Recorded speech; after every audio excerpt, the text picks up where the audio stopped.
Buenos días, buenas noches o buenas tardes, de acuerdo con el horario con el que esté escuchando la clase.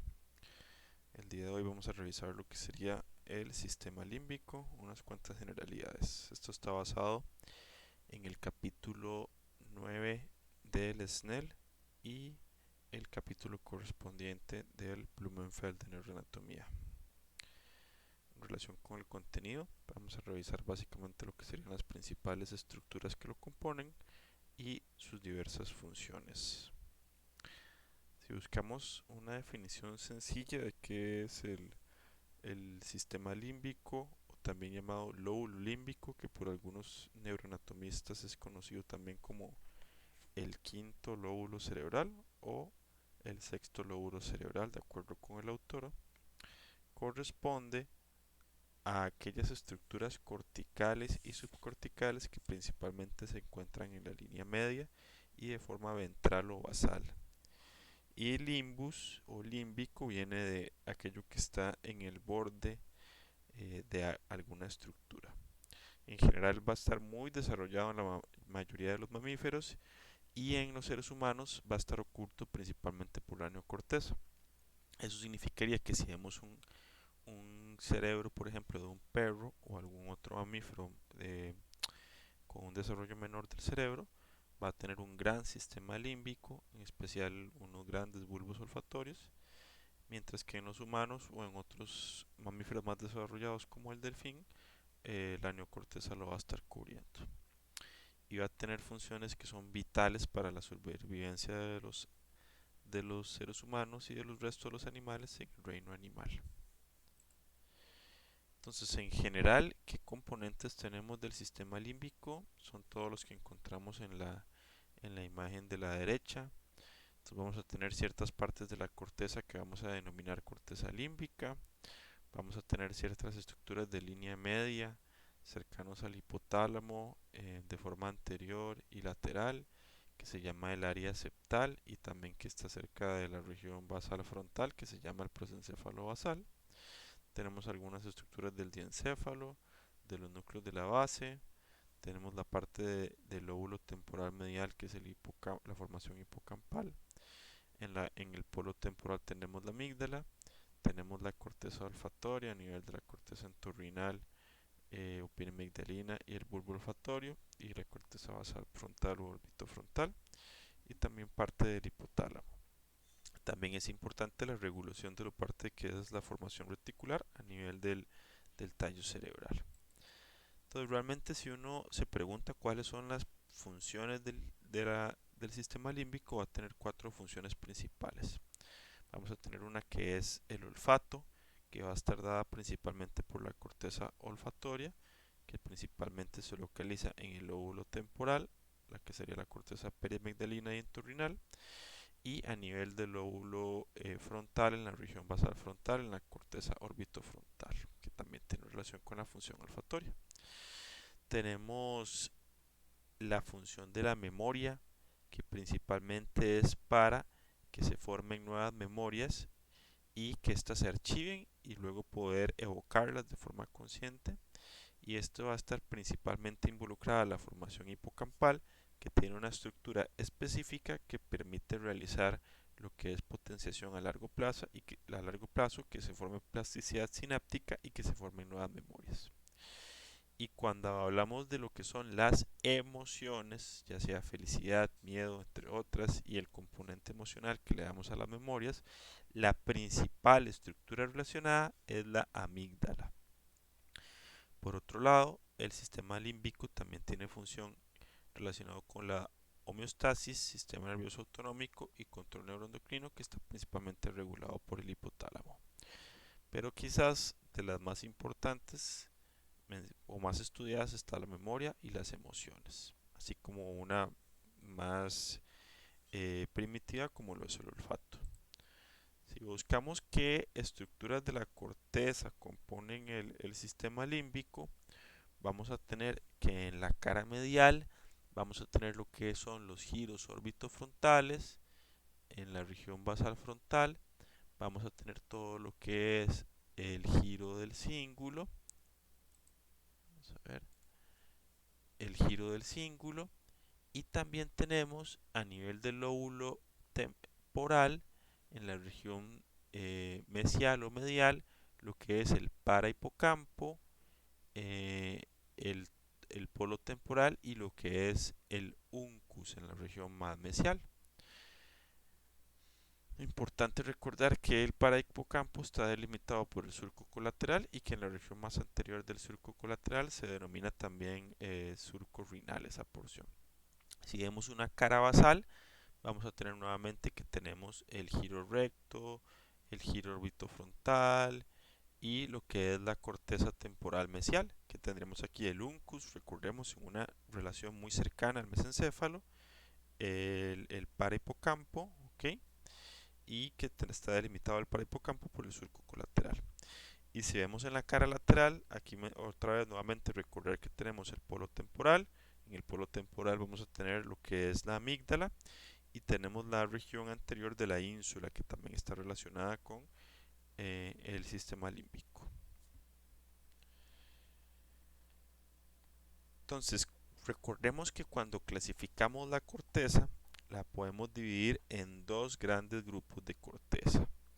La que denominamos neocorteza, ¿okay? Que es la corteza nueva, que va a tener 6 capas y que corresponde a más del 95% de la corteza cerebral. Y también lo que sería la alocorteza, que sería otra corteza. Ahí podemos tener la arquicorteza, que tiene 3 capas y principalmente va a corresponder al hipocampo, y la paleocorteza, que también tiene 3 capas, pero que principalmente va a ser corteza olfatoria, que corresponde principalmente a la corteza piriforme. De igual manera tenemos una corteza que se llama mesocorteza o corteza de transición, que va a tener entre 3 a 6 capas y que principalmente está dada por el giro parahipocampal, el giro del cíngulo, la corteza insular anterior, la órbita frontal y el polo temporal. De igual manera, algunos neuroanatomistas describen ciertas áreas corticoideas, que son núcleos de sustancia gris que están en ocasiones un poco mal definidos su transición de sustancia gris a sustancia blanca. Entonces es donde se une estructuras simples corticales con núcleos subcorticales y está también la sustancia blanca inmersa, que principalmente vamos a tener la amígdala, los núcleos basales frontales que se le llama sustancia innominada y núcleos de línea media que se le llama la región septal. Entonces, si vemos algunas estructuras, estos son cortes coronales a nivel histológico. Recordemos que una estructura importante para la parte de lo que es la parte límbica de emociones, aprendizajes, lo que es adicciones, es la parte de lo que es el núcleo accumbens. Entonces recordemos que teníamos el caudado, la cabeza del caudado principalmente, y el putamen, y en la región anteromedial o ventral vamos a tener la unión de los dos que clásicamente se le llama núcleo accumbens, y también vamos a tener la parte de lo que es el pálido ventral. Entonces esta parte del núcleo accumbens tiene relación con la parte de lo que es las emociones también, al igual que la amígdala, pero principalmente con lo que son los sistemas de recompensa, aquello que a usted le da un entusiasmo, una energía por realizar alguna situación o algún objetivo, alguna meta, alguna acción para llevar a cabo y que trae una recompensa. Ok, aquí también en la imagen vemos el giro del cíngulo en la región frontal medial y también aquí vemos la corteza piriforme o perimigdalina, que también son partes importantes de lo que es el sistema límbico. Otras estructuras importantes aquí en este corte también coronal. Bueno, aquí tenemos la comisura anterior, ¿verdad? Que conecta, es una comisura, conecta de un lado a otro en la región basal frontal, e inmediatamente inferior a la comisura anterior vamos a tener un grupo de núcleos que se llama la sustancia innominada, que son núcleos que están en el prosencéfalo basal. Y uno de los núcleos más importantes en el prosencéfalo basal es el núcleo basal de Meynert. Aquí le falta una L, ¿verdad? Basal de Meynert, que es un núcleo que predominantemente es colinérgico y que es de proyección difusa. Se proyecta a múltiples partes de la corteza cerebral y al hipocampo y tiene relación con lo que es la formación de las memorias.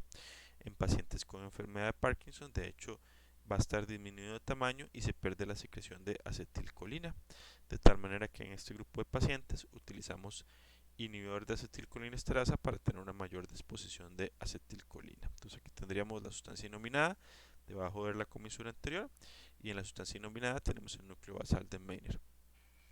Como mencionábamos, una estructura importante a nivel del polo temporal es la amígdala y realmente la amígdala es lo que se denomina el complejo amigdalino. Entonces podemos dividirlo en tres grupos de núcleos. En la parte más lateral y basal, el complejo vasolateral. En la parte más central o en el medio entre dos núcleos está el, el núcleo central y en la parte medial y cercano a la corteza tenemos el que se le denomina córtico medial. Entonces tenemos vaso lateral, central y córtico medial, de lateral a medial. Es importante que la amígdala tiene relación con lo que es la parte de las emociones. Es el núcleo más importante en relación con las emociones. Si venimos aquí en la parte que es ya más posterior, entonces de igual manera, aquí ya seguimos teniendo el complejo amigdalino y aquí en la parte más medial podemos empezar a ver un poco de lo que es el hipocampo. De igual manera seguimos teniendo aquí el giro del cíngulo en la región eh, frontal medial. Pero en esta imagen en específico lo que queremos ver es grupos que están cercanos a la línea media que se llaman los núcleos septales, que serían estos de acá, que en muchas ocasiones se les dividen como lateral y como medial.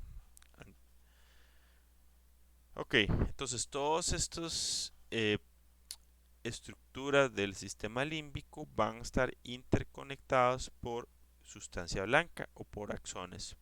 Entonces realmente aquí tenemos en la gráfica, en el cuadro, en la parte de la izquierda las vías y en la parte de la derecha de dónde viajan esas vías, de dónde hasta qué lugar del cerebro viajan.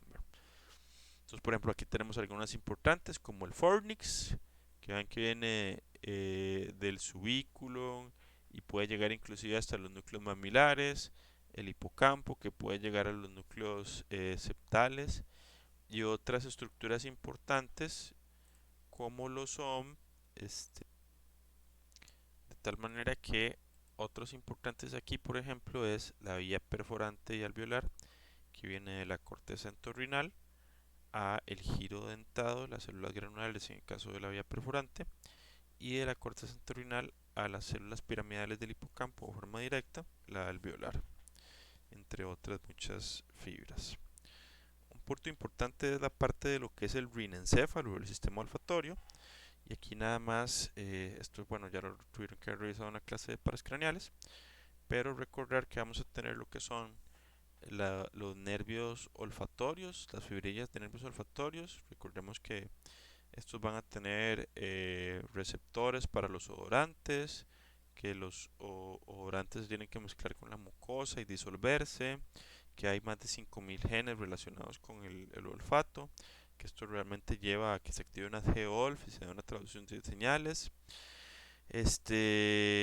Vamos a tener a nivel del bulbo olfatorio que se hace una nueva sinapsis donde tenemos los glóbulos olfatorios y posteriormente a través principalmente de las células mitrales vamos a tener la vía eferente que van a hacer relevos también en los núcleos olfatorios anteriores y después vamos a tener que algunas fibras van por la vía olfatoria, la estría olfatoria lateral y otras por la estría olfatoria medial. La estría olfatoria lateral hacia corteza olfatoria primaria y la estría olfatoria medial hacia el núcleo olfatorio anterior contralateral. Es importante, cosas importantes, bueno, valga la redundancia, cosas importantes con el olfato. Número uno, que va a llegar primero a la corteza olfatoria primaria, que es la corteza piriforme o perimigdalina, que es la porción cercana al uncus, y que también llega a la corteza orbitofrontal y posteriormente llega a la corteza olfatoria secundaria, que es la entorrinal. En este caso, la característica del olfato es que primero llega a la corteza cerebral y después llega al tálamo, ¿verdad? Al núcleo dorsomedial. Recordemos que lo usual en las aferencias sensitivas es que primero lleguen al tálamo y luego llegan a la corteza cerebral. Pero en este caso es al revés. Otra cuestión importante es que hay enfermedades neurodegenerativas en las cuales la pérdida del olfato se presenta años antes de que se desarrolle la enfermedad neurodegenerativa. Y dos son los ejemplos fundamentales. Enfermedad de Parkinson. ¿Por qué? Porque se usa neurotransmisores dopaminérgicos, dopamina a nivel del bulbo olfatorio. Y también lo que es el Alzheimer, que está relacionado con que en el núcleo anterior, olfatorio anterior, se utiliza acetilcolina también en relación con la transmisión de señales. Y recordemos que también se le llama rinencéfalo, ¿verdad? Eh, al sistema órgano olfatorio, ¿verdad? Rinencéfalo de nariz y cerebro nariz, ¿verdad? Que está muy desarrollado en los mamíferos más inferiores como las ratas o inclusive en los perros. Ahora, si uno piensa en la función de memoria de la parte de lo que es el sistema límbico, vamos a tener que, en relación con las formaciones de memoria, tenemos dos estructuras que son importantísimas. Una es el lóbulo temporal medial y los otros son las áreas encefálicas mediales, ¿verdad? Entonces, en relación con el lóbulo temporal medial, tenemos la relación de la formación de las memorias por el hipocampo, la formación hipocampal, y el parahipocampo, que literalmente es corteza que está a la par del hipocampo. Y las áreas encefálicas de memoria, que son las mediales, que cuando uno piensa en memoria tiene que pensar en el tálamo, en los núcleos medio dorsal y el núcleo anterior, y anterior al tálamo lo que son los cuerpos mamilares, que tienen el tracto mamilotalámico que se comunica con los núcleos anteriores del tálamo. De igual manera regula en la memoria lo que sería el núcleo basal de Meissner, que ya dijimos que está en el prosencéfalo basal y secreta acetilcolina. Entonces, si uno ve la formación hipocampal, la vamos a tener a nivel del hipocampo, o a veces se utiliza como sinónimos hipocampo, formación hipocampal, y va a estar en la región más mesial y del lóbulo temporal. ¿Okay? También se le llama la región mesial temporal. Y veamos cómo se va curvando a nivel del desarrollo embriológico como si fuera una S. Entonces, de esta manera, vamos a tener que tenemos el giro dentado, el hipocampo, luego el subículo y el parahipocampo. Pero como esto se va girando en el tiempo, vean que vamos a tener el parahipocampo, el subículo, y va a estar el subículo en contacto con el giro dentado, pero van a estar divididos por una estructura que se llama el surco hipocampal, y va a estar curvado lo que es propiamente el hipocampo. Entonces vamos a tener nuevamente el giro dentado, hipocampo y subículum, pero en contacto el subículum con el giro dentado y separados por el surco hipocampal. Y como mencionábamos anteriormente, el surco colateral va a dividir el parahipocampo del resto del lóbulo temporal. Entonces, nuevamente, aquí lo tendríamos en un corte histológico. Entonces, vamos a tener giro dentado, este de acá. Vamos a tener hipocampo, el subículum y parahipocampo. Que en este caso, el parahipocampo sería lo que es la corteza entorrinal. Entonces, en relación con las capas, ya mencionamos que la formación hipocampal va a tener tres capas de corteza cerebral, que entonces correspondería a arquicorteza, ¿verdad? Mientras que el parahipocampo va a ser mesocorteza.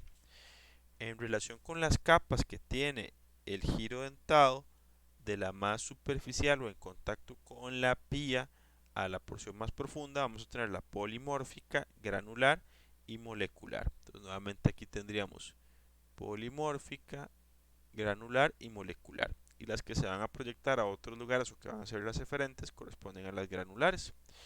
Mientras que al nivel de lo que es el hipocampo y el subículum, vamos a tener de contacto con la pía a la profundidad la polimórfica, la piramidal y la molecular.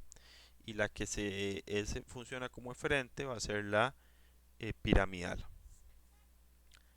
Ahora, aquí a nivel de lo que es la formación hipocampal, vamos a tener que la principal aferencia viene de lo que es la corteza entorrinal o el parahipocampo. Aquí es donde va a llegar toda la información del resto de la corteza cerebral y hablamos del lóbulo frontal, parietal, temporal y occipital.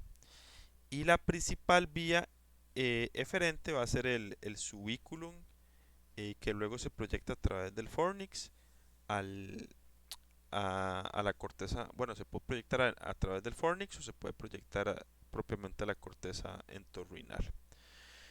Entonces veamos aquí ciertas características que tenemos. Eh, a nivel de lo que es el hipocampo, también se puede dividir en cuatro partes, que es la CA1, CA2, CA3 y CA4. CA viene de cuerno de Amón, ¿verdad? Y entonces podemos también ver que tenemos dos tipos de vías, como ya habíamos mencionado en el cuadro. Tenemos una vía que se le denomina la vía perforante, que es esta de acá, que es una vía que viene de la corteza entorrinal o el parahipocampo, pasa directamente al, al subículum, del subículum pasa al giro dentado, bueno, atraviesa el subículum sin hacer sinapsis, perdón, hace sinapsis a nivel del giro dentado y el giro dentado, la capa granular, ahí las células granulares se van a proyectar a través de unas fibras que se llaman las fibras musgosas a la capa CA3 del hipocampo. Y entonces la CA3 puede hacer dos cosas. Se proyecta a través del fornix y ahí pues siguen lo que sería el circuito de Papex, ¿verdad? Del fornix, están las fibras postcomisurales, precomisurales, se pueden proyectar a los cuerpos mamilares o al tálamo y luego al cíngulo.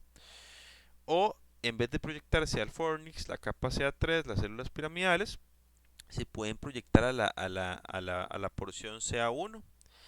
Y entonces la CO1, que es estas fibras que vienen de la CA3 a la CA1, se le llaman colaterales de Schafter.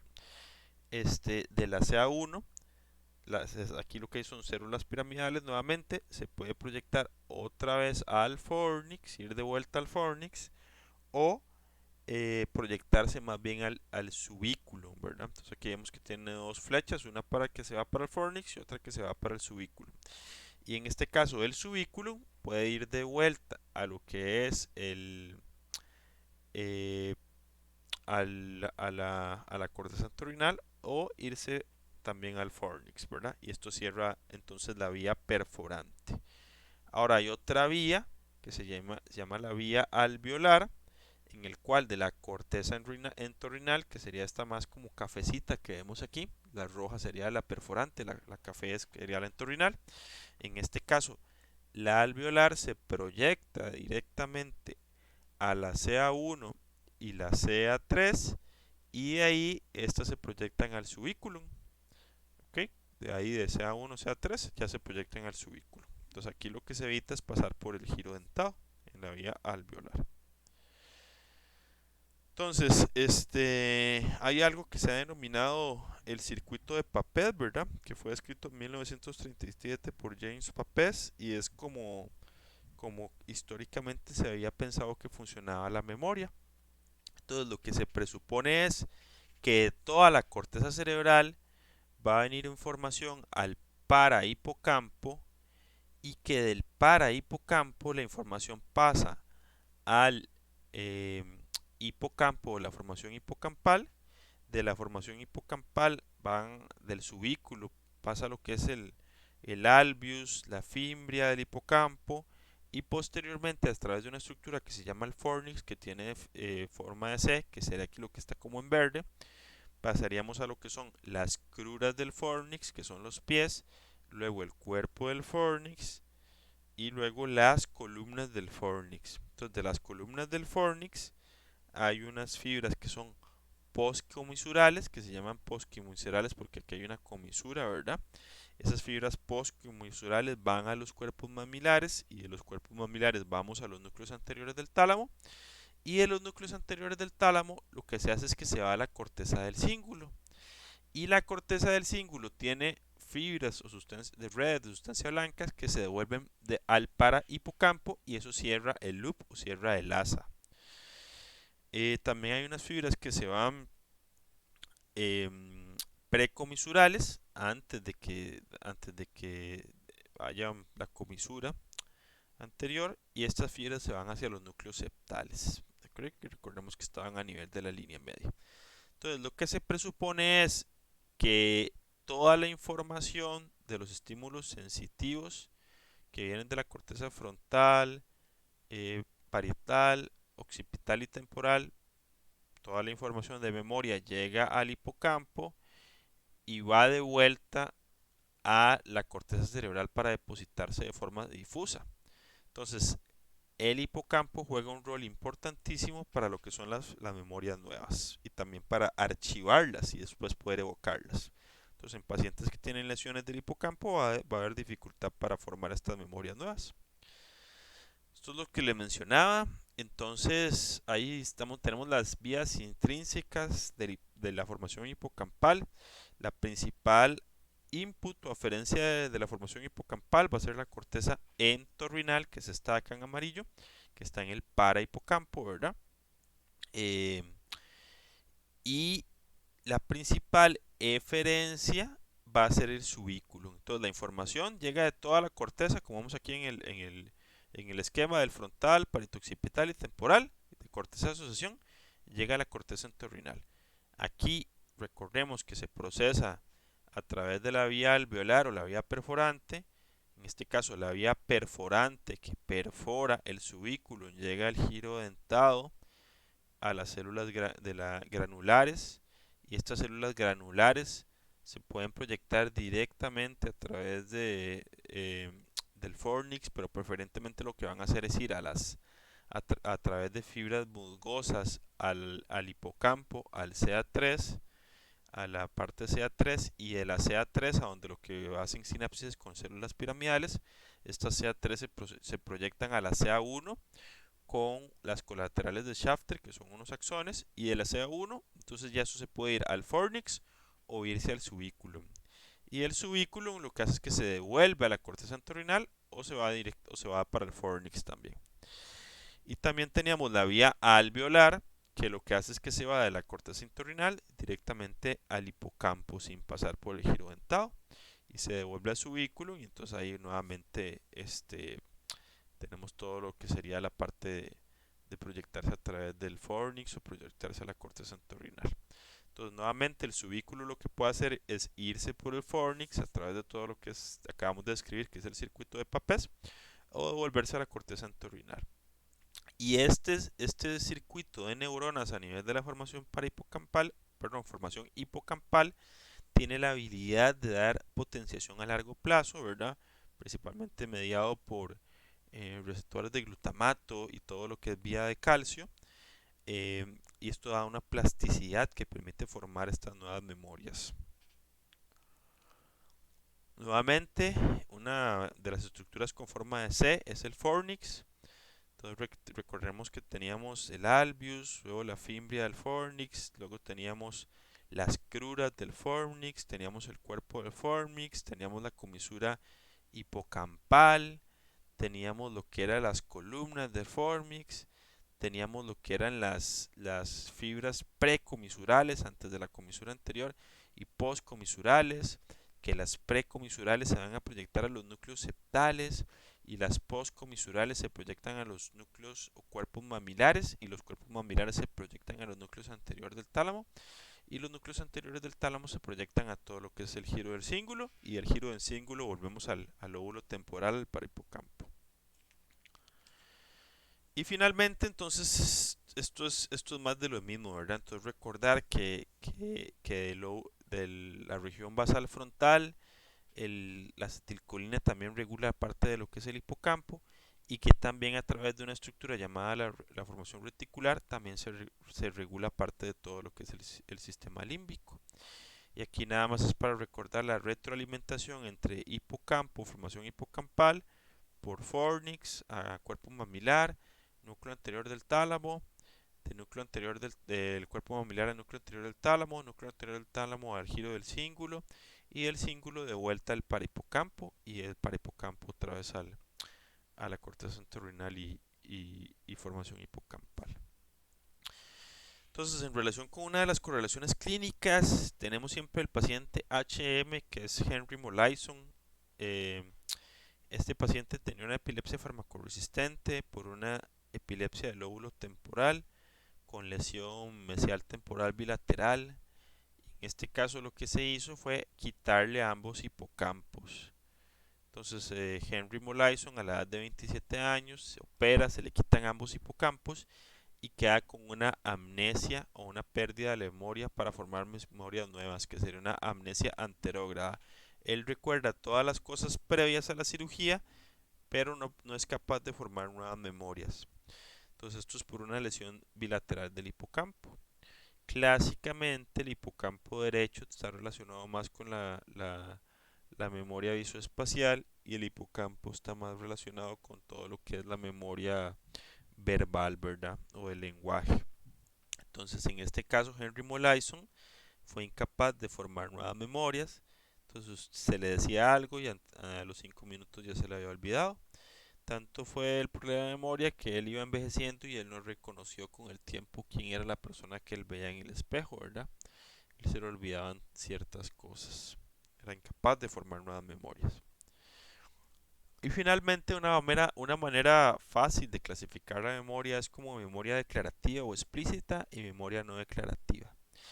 Entonces la memoria declarativa es la que podemos evocar conscientemente. Entonces esta por ejemplo es la episódica, qué pasó ayer, qué pasó la semana pasada, qué pasó, qué desayuné hoy, autobiográfica, poder contar mi historia, semántica o de conocimiento universal, que tengamos conocimientos básicos, saber que estamos en el mes del mundial, saber que se celebra el 1 de diciembre, que es el día de la abolición del ejército, etcétera, como cosas comunes de saber por conocimiento ya sea de educación o cultura general.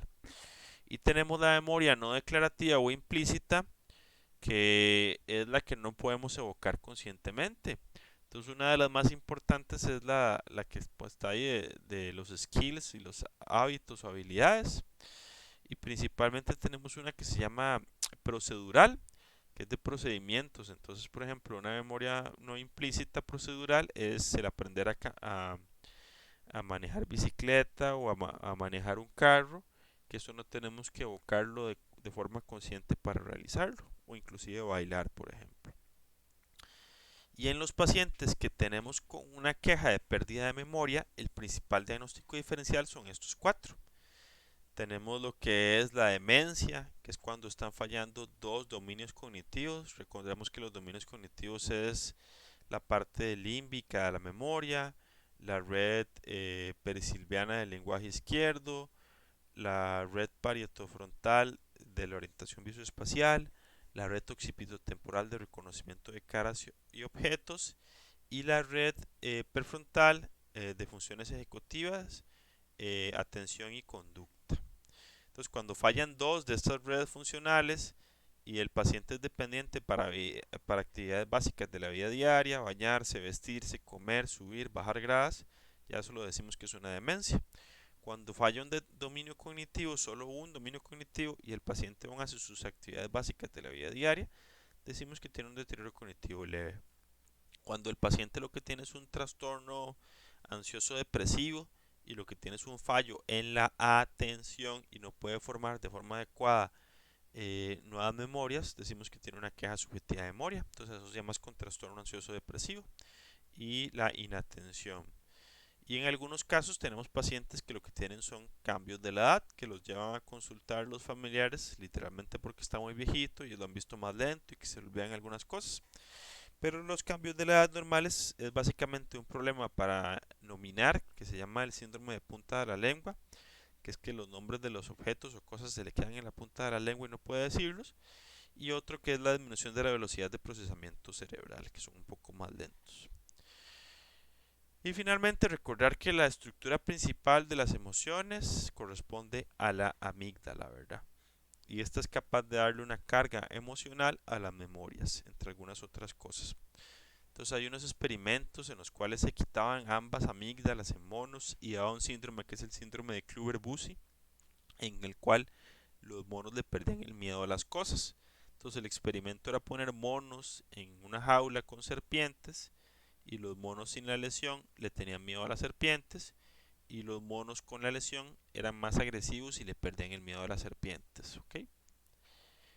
Finalmente, entonces, recordar la literatura. Hay que revisar el capítulo 9 del SNEL, que viene formación reticular y sistema límbico. Y si queremos complementar con algo un poquito más avanzado, sería en el Blumenfeld, neuroanatomía a través de casos clínicos. Y siempre recordar, por favor, si gustan, suscribirse, darle like a Neuroedu. En YouTube tenemos bastantes videos educativos, en Spotify también hay algunos podcasts educativos o cualquier otra de nuestras redes sociales a donde pueden revisar más cosas de neuroanatomía. Muchas gracias por su atención y buena suerte.